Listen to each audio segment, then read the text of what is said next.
Craques do mês eleitos aqui no Seleção Sport TV.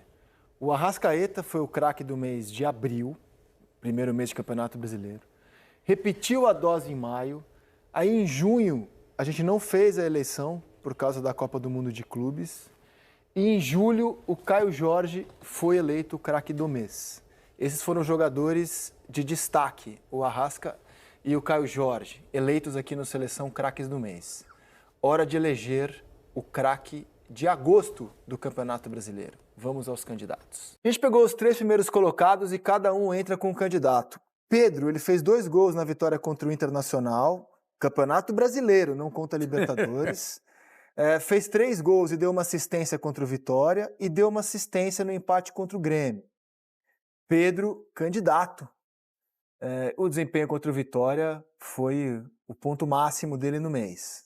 Arrascaeta segue a sua regularidade, fez um gol no empate contra o Ceará, deu uma assistência na vitória contra o Mirassol, deu 2 assistências contra o Internacional, fez um gol e deu 2 assistências contra o Vitória e fez o gol contra o Grêmio. Impressionante o desempenho do Arrascaeta.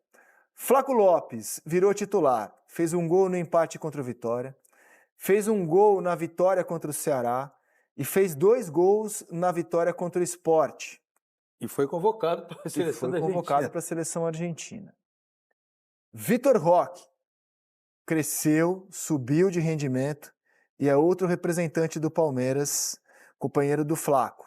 Fez um gol na vitória contra o Ceará, deu uma assistência na vitória contra o Botafogo, deu 2 assistências na vitória contra o Sport e fez o gol no empate contra o Corinthians. Domingo passado é o desempenho do Vitor Roque no mês de agosto com a camisa do Palmeiras. No Cruzeiro, Matheus Pereira fez um gol na vitória contra o Botafogo, foi eleito seleção da rodada, deu uma assistência no empate contra o Mirassol, fora de casa, fez um gol na vitória contra o Internacional e fez o gol da vitória contra o São Paulo, de novo eleito seleção da rodada. Matheus Pereira, 3 gols e uma assistência em 5 jogos. O Caio Jorge, ele talvez não tenha números tão expressivos. A gente vai ter que recorrer ao desempenho dele fora das estatísticas se quiserem eleger o Caio Jorge. Ele tem 2 gols e uma assistência em 5 jogos.